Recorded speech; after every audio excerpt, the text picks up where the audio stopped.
Tradition. Traditional. Traditional. Traditional.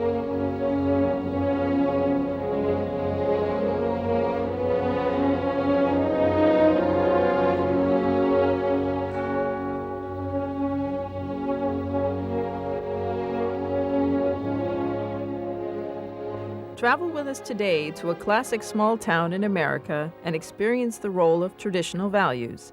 Today we will spend time with high school students, business people, tourists, volunteers, and people involved in the correction system, plus the people they interact with every day in the place where they live and work, in Pennsylvania. Young people everywhere have certain things in common. Listen to one from a traditional lifestyle to experience what her everyday life is like.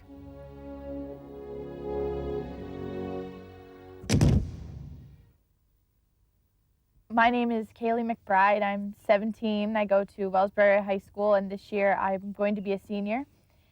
I play softball in the spring and in the summer, but this summer we don't have a softball team because of lack of interest and not enough girls signed up to play. So tomorrow I'm leaving for softball camp at Penn State University, and I'll be spending 5 days there practicing and training for next year. And in the fall, I don't really do anything. I'm in band, but I'm not going to do it next year. Just going to support the football team and watch my brother play. And I might play tennis, but I'm not sure yet.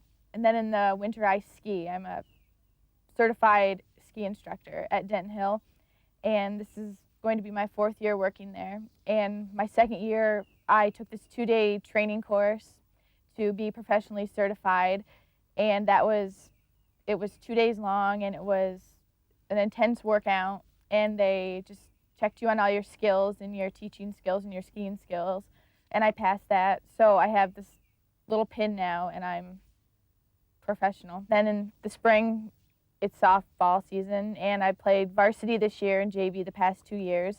And usually I play on 2 teams. We have the high school team and then the regular, it's like a little league season, and I play for that. And last year we won districts. So this year for the Laurel Festival Parade, we're going to be having a float in the parade, and I'll be on that today. And it's traditional that our high school band goes first in the parade. It's something that has always happened. We always go first, and the middle school band follows us. And I think usually what they do is they judge the bands on their performance, and I don't think we're judged just because we're like the hosts and we're here. So they don't judge us. And the parade, it starts at 2, and it usually lasts for about a good 2 hours. And that goes on, and that starts at the high school and goes all the way down to the hospital. So this year, I'll be marching in the band and then coming back up and riding down on our softball float. So that'll be fun. I play softball in the spring. Softball is an easier form of baseball, usually for children or women. And I played varsity this year and JV the past 2 years.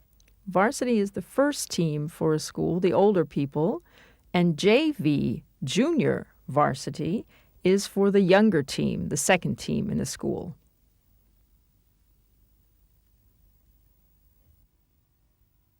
We're going to be having a float in the parade.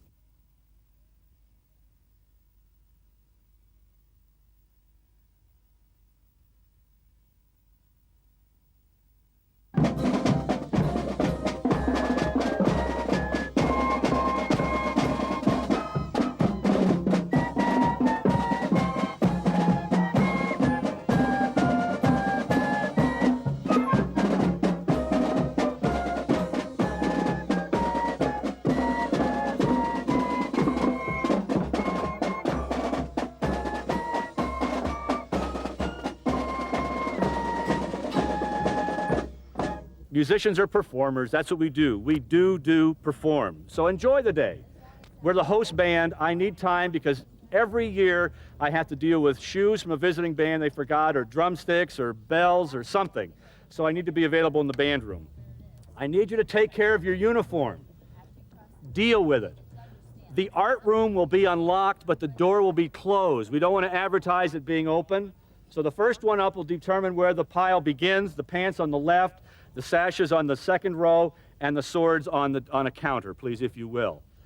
Music in the red tub in the band room. And I'm very proud of you. You always sound good. I've had people already tell me, boy, your band always sounds good. Let's put the look good into it now. Keep the spacing good. All righty, please go change. I would like you to be out where you would be, out by the tennis courts, by 1:45. By 1:45. By 1:45. Americans say time differently, quarter of.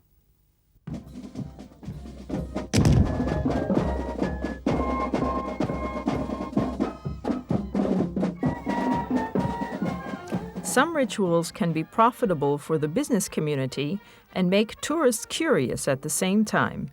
Visit a traditional festival to find out how various participants feel about this event.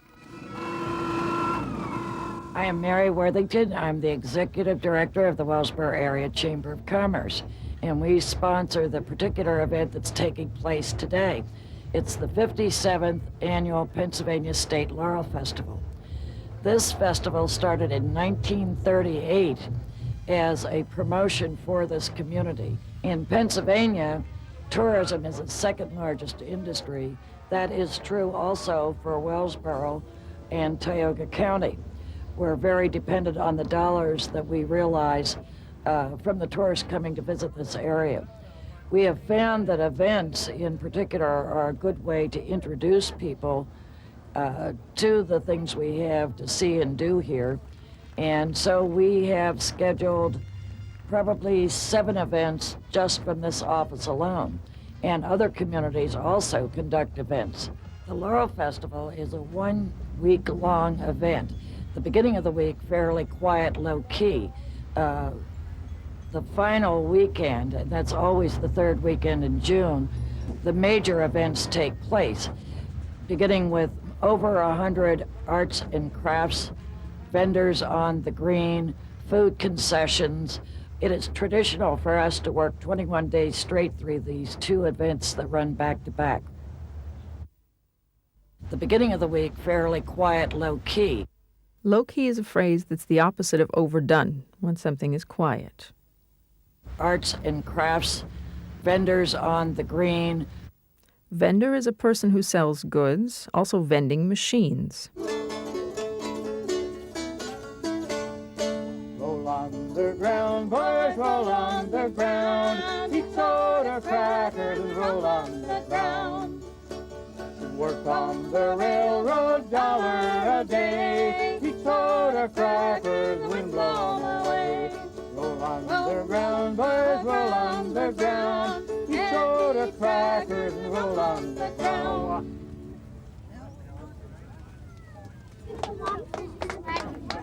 Hi, I'm Officer Lewandowski with the Wellsboro Police Department. Here we are with the traditional Laurel Festival once again.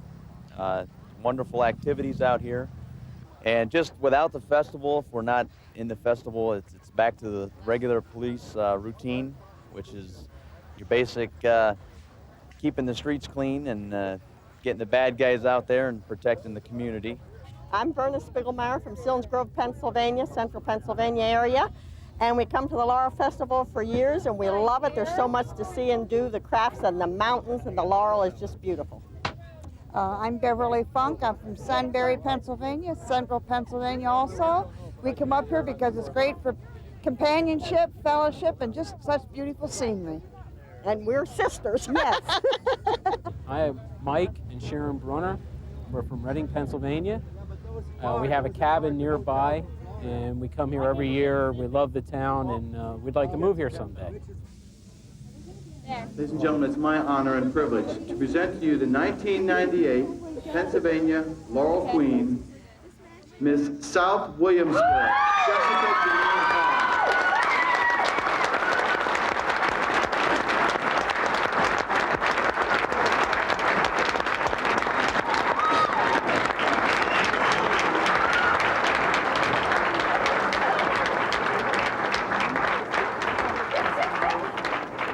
Hello, my name's Jessica Hall. I, 5 minutes ago, just won the Laurel Queen of Pennsylvania. I'm still in shock, so I don't know quite what to say, but this was an incredible experience. I've never been in a town where people have so much pride and so much, everyone was so nice. It was unreal to me how nice everyone was. And I met so many neat people. The first hour, all of us girls got together. We were all kind of fake and not ourselves. Within 2 hours, in all honesty, I made some best friends. I think I will definitely keep in touch with some of the people I've made for the rest of my life. And I'm very honored to be representing my school. My school, this is kind of the cherry on top of the cake or whatever. My school has done so well this year with athletics and music and now this, so I'm very honored to be representing my school. So thank you very much. This is kind of the cherry on top of This is the phrase that you use to talk about something good that happens after something else good has happened.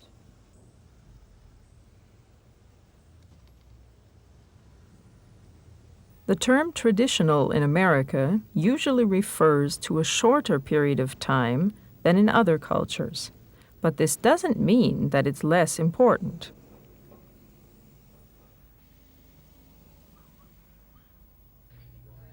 A diner is a traditional style of restaurant that has existed for less than 50 years, but is already considered a classic. Originally made from railway cars, these small places to eat became very popular in the 1950s and are still serving hungry people good home-style cooking today.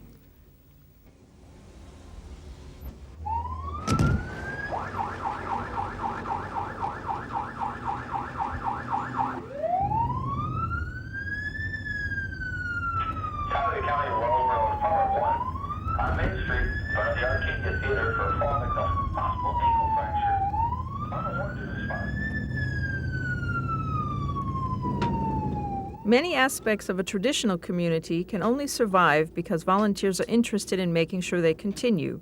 Spend time with various people to find out why they volunteer.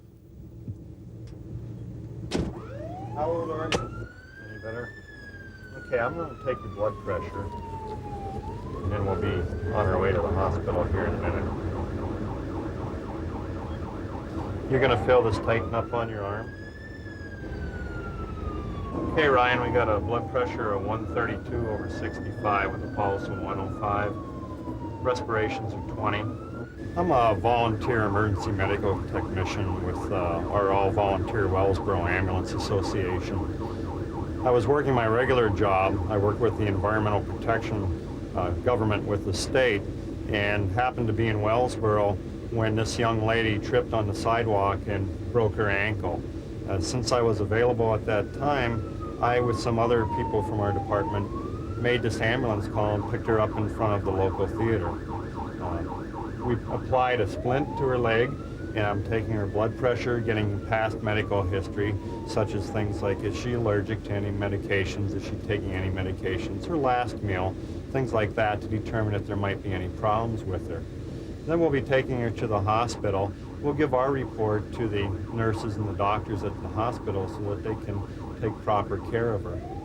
When we're done here with this ambulance call, I will then return to my regular job. I might get to go to lunch today if I have time, but trying to balance volunteerism with our regular job is sometimes pretty difficult. The night before, we had made a couple of ambulance calls. I got about 4 hours of sleep. After those 4 hours of sleep, I ended up taking a transfer to another hospital about 50 miles away. When I came back, I was supposed to go to a barbecue with my family, and I ended up going to bed last night about 11 o'clock, and after 5 hours of sleep, getting up and going to work again. And that's pretty typical of a volunteer with an ambulance service in the United States.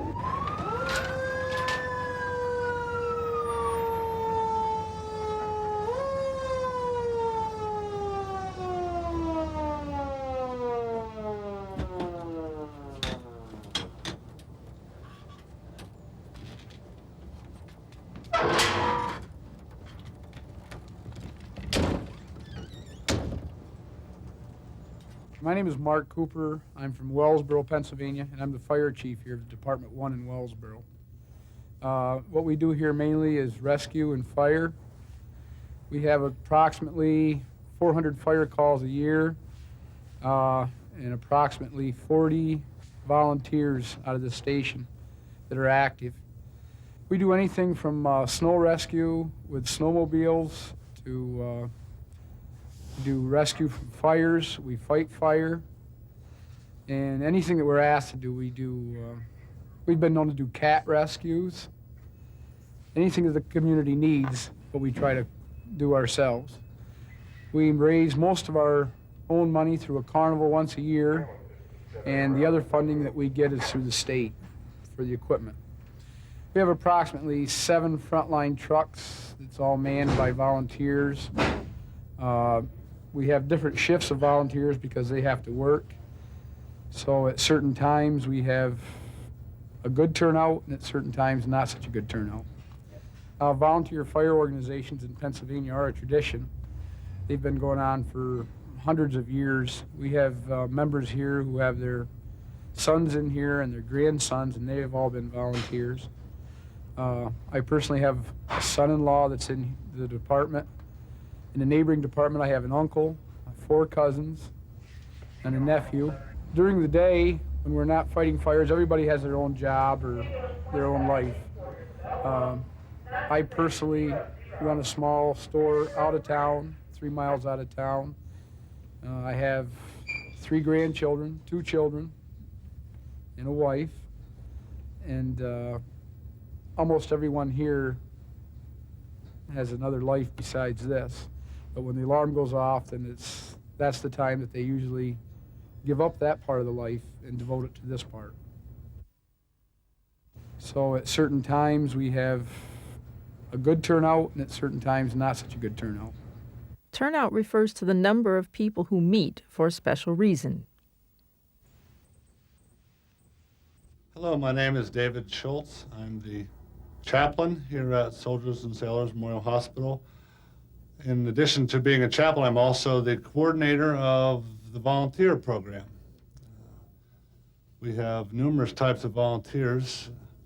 We have adults who work at various places in the hospital, such as the information desk, the emergency room, surgical waiting rooms, waiting areas for families.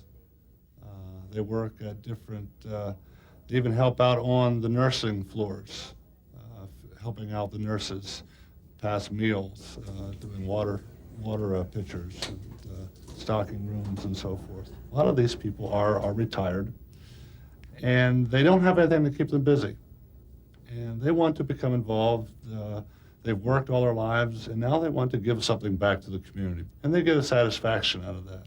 I'm Peggy Osgood, and this is the information desk at the hospital. This hospital has been here since 1942. It's a very special place in all of our hearts. We've all been so proud of it. Volunteering has been a part of our tradition. The volunteers work here at the desk, giving information to the patients. Excuse me. Fine, how are you? What can I do for you? You need an errand? Okay, we'll be glad. We'll be right there. You need an errand? Okay. When you run an errand, you go someplace and do something for someone else. My name is Kathy Eldridge. I'm the volunteer coordinator for the Home Health and Hospice program. North Penn is part of the Laurel Health System, the hospital, Soldiers and Sailors Memorial Hospital, and the nursing home, the Green Home. My job is to, when a patient, a hospice patient or a home health patient needs help in their home, besides a nurse or a home health aide, the family may need the help. The nurse calls me and asks me to find a volunteer. And that's where I came in.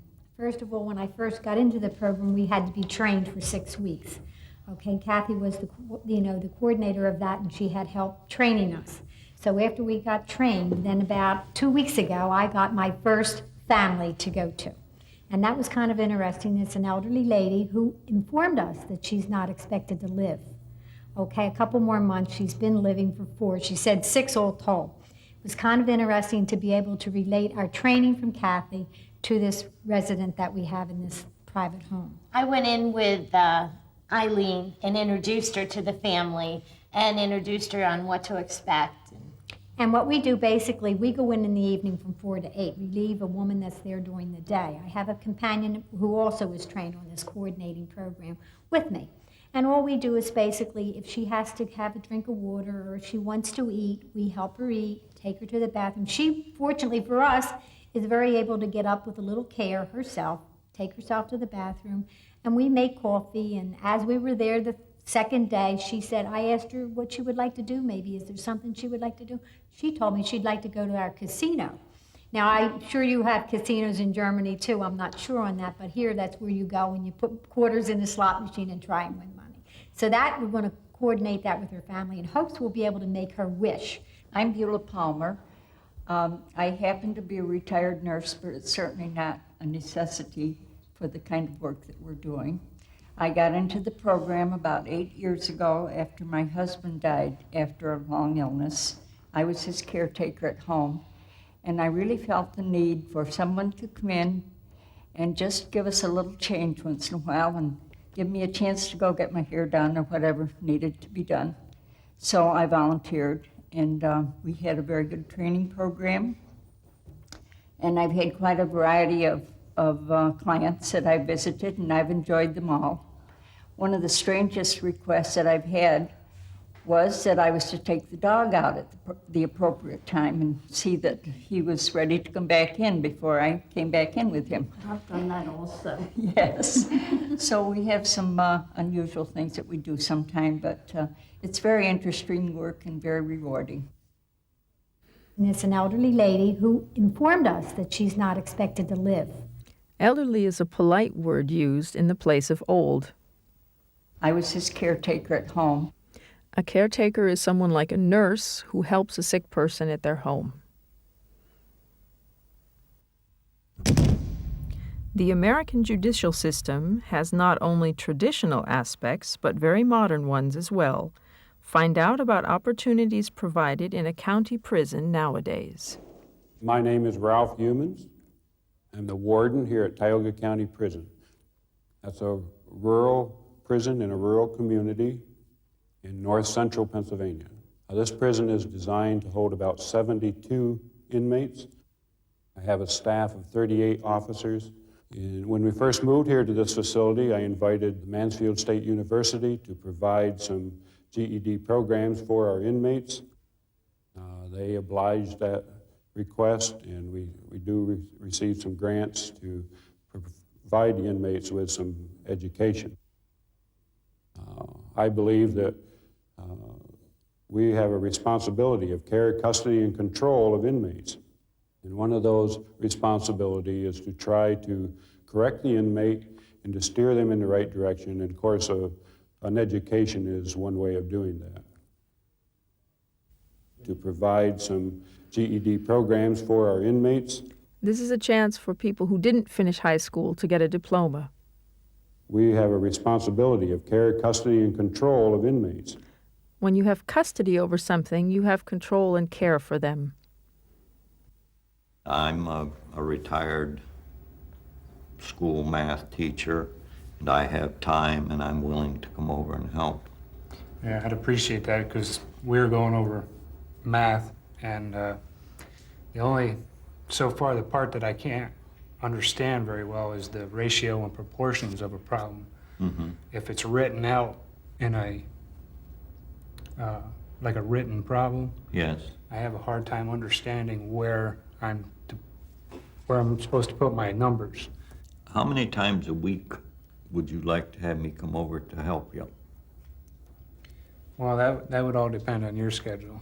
I have a lot of time here. You have a lot of time here. Yes. What is your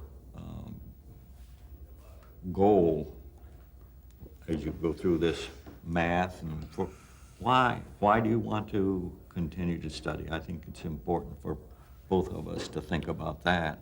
Well, by trade, I'm a carpenter. Yes. And in the carpentry business, math is real important. Yes. And not knowing math the way I should, I kind of adapted my own way of doing things. Mm-hmm. And it doesn't always work.